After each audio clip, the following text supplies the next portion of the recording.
10,000? We were talking about a lot more money than this. Yes, sir, we were. This is genuine coin of the realm. The dollar of this, you can buy $10 of talk. The life of an actor may look like a dream from far away, especially the life of an actor from old Hollywood. The trope has been glamorized beyond repair in today's world, and is now almost synonymous with an unreachable idea of luxury. Add all this with a parent with connections in big studios, and you've got the perceivably ideal life of actor William Hopper. But is that all there is to it? As it turns out, more recent reports have revealed the life of William Hopper, Hollywood's widely beloved Paul Drake, to be an aimless journey, not even in his own control most of the time. Join us as we discuss the tragic life of actor William Hopper. My chair comfortable, Track? Oh, don't worry about me. They call me Iron Pants. Oh! Born in New York City to Hedda and DeWolf Hopper in 1915, William grew up having big shoes to fill. His mom had already made a name for herself in Hollywood at this point, as a famous American gossip columnist and actress. Just to put how big she was into perspective, at the height of Hedda's influence, over 35 million people read her comics. When William was just 7 years old, in 2022, Hedda Hopper sought a divorce from DeWolf and moved to Hollywood, where she became a gossip columnist with a sizable audience. As a staunch supporter of the UHAC hearings, Hedda was in fact involved in naming suspected columnists and was a major proponent of the Hollywood blacklist. She also appeared in more than 80 feature films in the 1930s and 40s. William's father, DeWolf Hopper himself, had an interesting legacy behind him. Also named William, DeWolf was an American actor, singer, comedian, and theatrical producer, particularly experienced in vaudeville and musical theater. As the son of a wealthy Quaker lawyer and noted colonial family, William's father himself had great big shoes to fill. Hedda, born Elder Furry, was actually DeWolf's fifth wife, and in total DeWolf married 6 women over the course of his lifetime, with the intent of marrying more if he could. He also divorced 6 women in that time. William also had a stepbrother, John Allen Hopper, who was born of DeWolf's second marriage to Ida Mosher. It was in 1916 that William actually began his acting career. Naturally, movies with dialogue, or as they were called when they first emerged in the industry, talkies, were not yet a popular phenomenon. Not being able to say dialogues in his father's silent movie, Sunshine Dad, probably worked out well for William, as he was a baby at the time who could not yet speak. It was in the 1930s, though, when William was a teenager, that he began his acting career, one that would span across 3 decades. When asked why he became an actor and followed in his parents' footsteps, he said that it was because that was expected of him, and also the easiest thing for him to do. He was a shy sort, and usually preferred the smaller roles, not seeking universal fame like most of his co-stars at the time. He even claimed that when he first started out at Warner Bros., he was so scared he'd stutter all the time. While William loved his mother very much, it cannot be denied that their relationship was very strained, especially as the actor grew up and Hedda forced his son to enter a career path he didn't want for himself. It wasn't a secret that he didn't, and one that unfortunately plagued his career most of his life. Hedda's influence allowed her one of the most powerful voices in the industry, and for literally any other actor, this would be a dream. Unfortunately, William's shy nature meant that he was thrust into the spotlight solely because Hedda wanted him to be a commercial success. His career was handed to him on a silver platter, and in the 1930s, William became a notorious Hollywood mama's boy. Hedda had an input in every aspect of the young actor's life, and she bought her son everything from his toys to his suits. She sent him to the best schools, but in projecting her ambition onto William, he ended up suffering.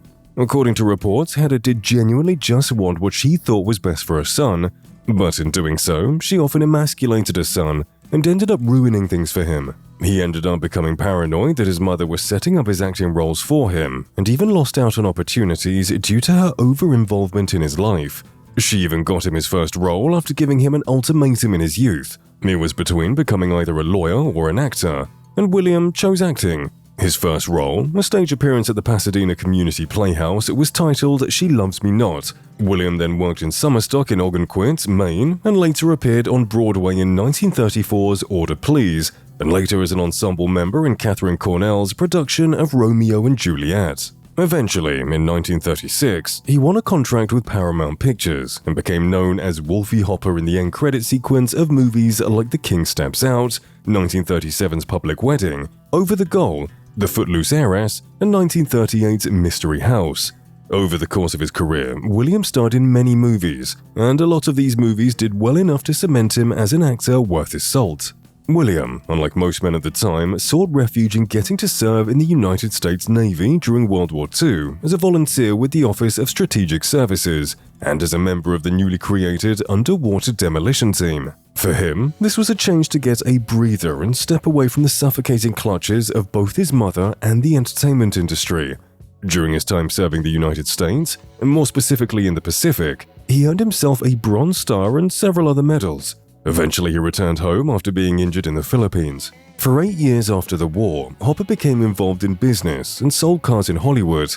He claimed he wasn't very good at that though. He took the acting opportunities when he could get them, but made no active effort to actually get gigs and roles. In fact, he revealed that he'd all but given up on the profession when his friend, director William Wellman, asked him to play a part in his upcoming movie. At first, William assumed the role to have been offered out of pity or his mother's networking skills. So he challenged Wellman, asked him if he knew whose son he was, and was promptly ignored by the director. As such, in 1954, William Hopper returned to the big screen with William Wellman's movie, The High and the Mighty, alongside Jan Sterling. He recalled being extremely nervous and lousy on set, and credited Bill for getting him through. He also recalled Bill telling him that he didn't need to think about him, and that William was going to be in every movie he'd make going forward. At that moment, William assumed those to be empty words, but Bill Wellman went on to cast William Hopper in 2 of his movies, 1954's Track of the Cat and 1956's Goodbye, My Lady. Eventually, William made his segue into TV with the drama No Sad Songs for Me alongside Claire Trevor, which was broadcasted on NBC's Lux Video Theatre in 1955. William was once again so nervous about being up on stage that he swore he'd never act again as long as he lived. He did eventually lose the nerves and became comfortable in his own skin on the screen, something that finally allowed him to break from his mother's influence and find his own place in the industry. Though it wasn't the life he might have chosen for himself, he found a way to accept it eventually. With this new wave of confidence, William took on bolder, more impressive roles, and one of the most iconic ones that comes to mind is playing the stern and emotionally distant father of Natalie Wood in the James Dean classic Rebel Without a Cause. He also played the absentee dad in The Bad Seed and eventually made his way to science fiction movies in 1957. He also made a guest appearance on television in the first season of the Western series Gunsmoke. In an episode titled Robin Hood, he portrayed an outlaw initially beloved by the townsfolk. He then returned to the show again to play the role of the murdering outlaw Tasker in episode 38 titled Unknown Grave. The next year, he took on a supporting role in the pilot episode of The Restless Gun, which was originally aired as an episode of Shild's Playhouse of Stars.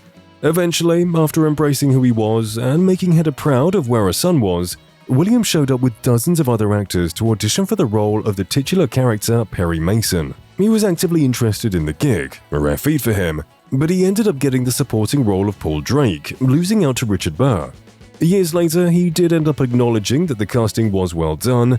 He claimed that Richard was everybody's idea of what Perry was like, while he was just some guy with prematurely grey hair. He said that he could not have handled Mason, he just wasn't that dedicated. The show was widely beloved, and as Paul Drake, William found himself a set family with tight-knit friendships and a fan base that still raves about his work decades after his passing. His work on Perry Mason also gave him the push he needed to finally stand up to his mother. Hedda had always raved about his son's exploits in a column, bestowing upon him praise that was quite biased and even a bit embarrassing for the actor. When he got the role of Paul Drake, he told his mother to never use his name in her column again. Over the years and the rest of his career, a shift in Williams' work was visible. He'd finally become his own man, and as a result, a better actor. That does not undo all the pain from his past, nor does it absolve him from being a textbook nepo baby, whining about his privilege when actors like Richard Burr would have given a lot to be in his position. All that said, by the end of his life, he was definitely an actor worth talking about.